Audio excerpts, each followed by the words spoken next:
Buenos días, mi nombre es Samuel Eduardo Flores Mata. El día de hoy voy a hablar de los elementos más importantes de la violencia por razón de género y los retos actuales para lograr la igualdad y la inclusión en nuestro país. Para comenzar es necesario definir que la violencia por razón de género, de acuerdo con la cartilla sobre la violencia por razón de género de la Comisión Estatal de los Derechos Humanos de Nuevo León, esta violencia tiene un origen estructural. No se trata simplemente de conflictos aislados, sino que se fundamenta en relaciones de poder desiguales y en la creencia histórica y patriarcal de que lo masculino es superior a lo femenino. En el contexto mexicano, esta realidad es alarmantemente visible a través de los altos índices de feminicidios, pero también está presente en formas normalizadas e invisibles, como la violencia psicológica, la económica y la patrimonial.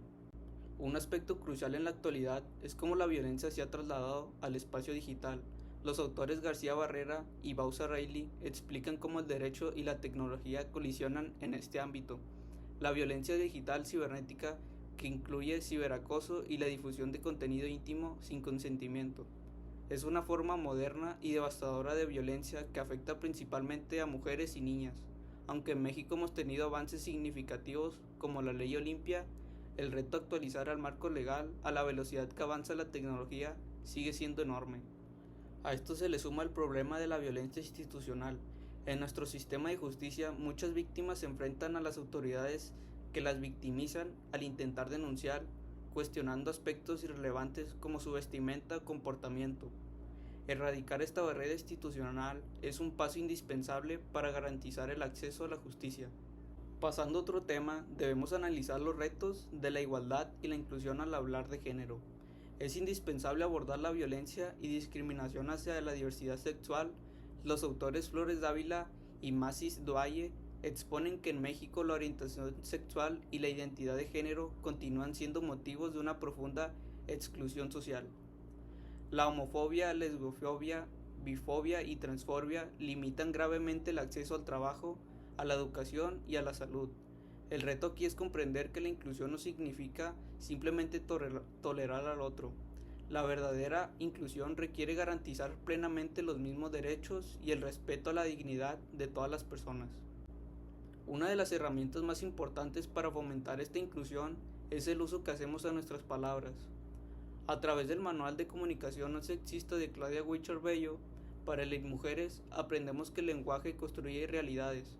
Aunque no existe resistencia social, el lenguaje incluyente es un hecho que lo que no se nombra no existe. El uso histórico del masculino genérico ha invisibilizado a las mujeres y a las personas de diversidad sexual. Por lo tanto, adoptar un lenguaje incluyente y no sexista no es un error gramatical, sino una herramienta política y social para demostrar la exclusión. Para entender dónde estamos parados, necesitamos ir a la raíz del problema. A menudo cuando escuchamos la palabra violencia, lo primero que nos viene a la mente es una agresión física. Sin embargo, la violencia es mucho más compleja.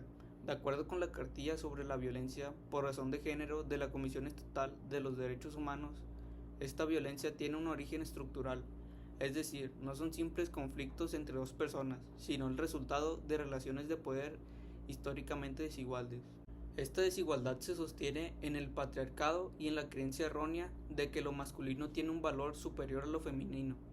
En el contexto de nuestro país, esta realidad nos golpea todos los días.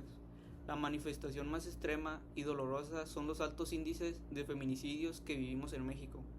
Pero para llegar a este punto extremo, antes existen violencias invisibles que hemos normalizado por completo. La violencia psicológica que destruye la autoestima, la violencia económica que controla los ingresos y la violencia patrimonial que despoja a sus víctimas de sus bienes. Queda claro que los problemas de violencia por razón de género y la discriminación en México son fallas estructurales. No son incidentes aislados, son el resultado de una educación machista que permite y solapa la desigualdad. El primer paso para el cambio es la concientización, pero el reto mayor es el desaprendizaje. Tenemos que desprender nuestras conductas excluyentes, modificar nuestro lenguaje para que todos quepan en él, informarnos sobre nuestros derechos en las calles y en internet y exigirle a nuestras instituciones que trabajen con una verdadera perspectiva de género. La igualdad y la inclusión no se logran de un día para otro, ni son responsabilidad de unos cuantos.